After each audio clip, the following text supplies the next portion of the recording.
बिस्मिल्लाहिर्रहमानिर्रहीम। अस्सलामुअलैकुम। रमज़ान अल मुबारक की आमद है और रमज़ान अल मुबारक के बाबरकत महीने में हम सब की कोशिश यही होती है कि किस तरह से ज़्यादा से ज़्यादा अपना वक्त इबादत के लिए निकाल सकें। तो हम हाउस वाइफ को चाहिए थोड़ा स्मार्टली चलें और अपने घर को और अपने दिन भर के शेड्यूल को मैनेज करके चलें, वरना वक्त कभी खुद से नहीं निकलेगा। हमें हर चीज़ खुद ही मैनेज करनी होगी। तो मैं आपके लिए कुछ यूज़फुल टिप्स लाई हूँ।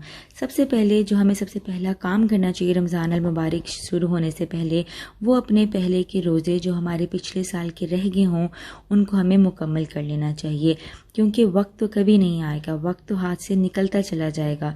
हमें पता भी नहीं चलता कि कब एक रमज़ान ख़त्म होता है और कब दूसरा रमज़ान आ जाता है।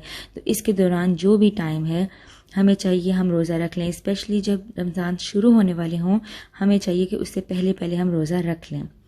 दूसरी यूज़फुल हमारे लिए चीज़ ये है कि रमज़ान से पहले हमें चाहिए कि अपनी कैबिनेट टोटली हम चेक करें कि कौन से ड्रेसेस हम पहन रहे हैं, कौन से नहीं पहन रहे, बच्चों के, अपने हस्बैंड के और अपने।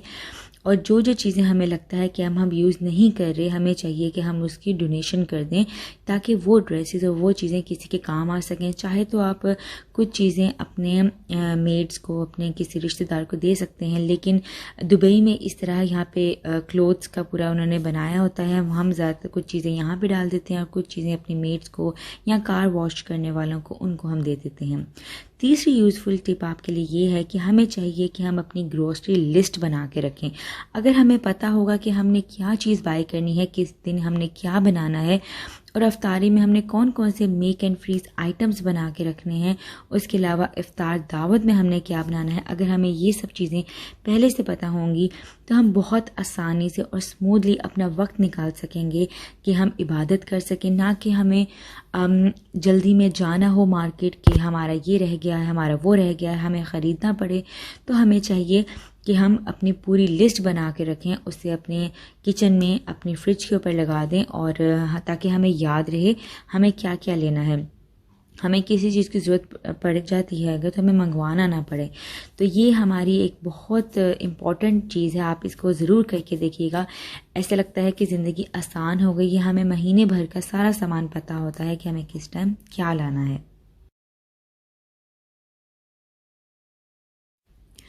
टिप नंबर 4 जो बहुत यूज़फुल है रमज़ान में, वो ये कि हम सिर्फ वही ग्रॉसरी आइटम बाय करें जिनकी हमने लिस्ट बनाई है। वरना जब हम शॉपिंग करने जाते हैं तो बहुत सी ऐसी यूज़लेस चीज़ें हमें लगती हैं कि हम इनको क्यों बाय कर रहे हैं।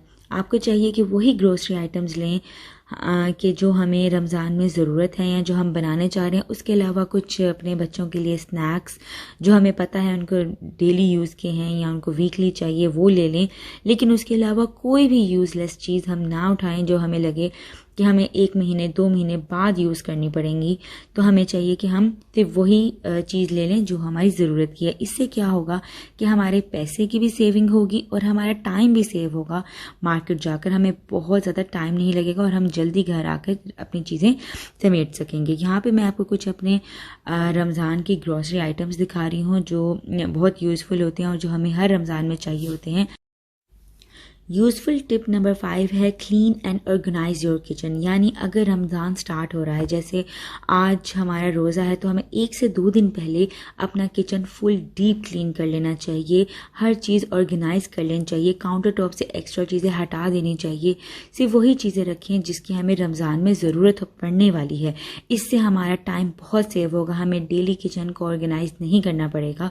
और वो सारे ग्रॉसरी आइटम्स जो हम लेकर आए हैं हमें चाहिए कि वो उनके कैबिनेट्स में हम रख दें, और हर चीज़ ऐसी रखें हम कि हमारी इजी एक्सेस हो, हमारा टाइम वेस्ट ना हो चीज़ें सर्च करने में, चीज़ें फाइंड आउट करने में, और हर चीज़ अपनी प्रॉपर प्लेस पे हो तो ही अच्छी लगती है और आसानी भी रहती है उनको इस्तेमाल करने में भी और उनको पकड़ने भी। और अगर हमें कोई चीज़ चाहिए वो नहीं मिल रही तो एक तो पैनिक क्रिएट हो जाता है उस टाइम पे, और अक्सर हमें सब जो चीज़ चाहिए होती है वो नहीं मिलती और बाद में वो हमें कहीं पीछे से मिलती है। तो हमें चाहिए कि अपनी सब चीज़ें ईजी एक्सेस में रखें और अपनी सारी ग्रॉसरी जो रमज़ान की है उसको ऑर्गेनाइज करके रखें।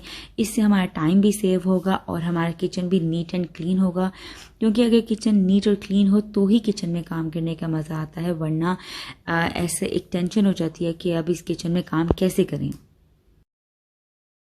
यूज़फुल टिप नंबर 6 ये है कि हम अपने सारे ग्रॉसरी आइटम को रीस्टॉक करके और उनको जार्स में डाल के रखें।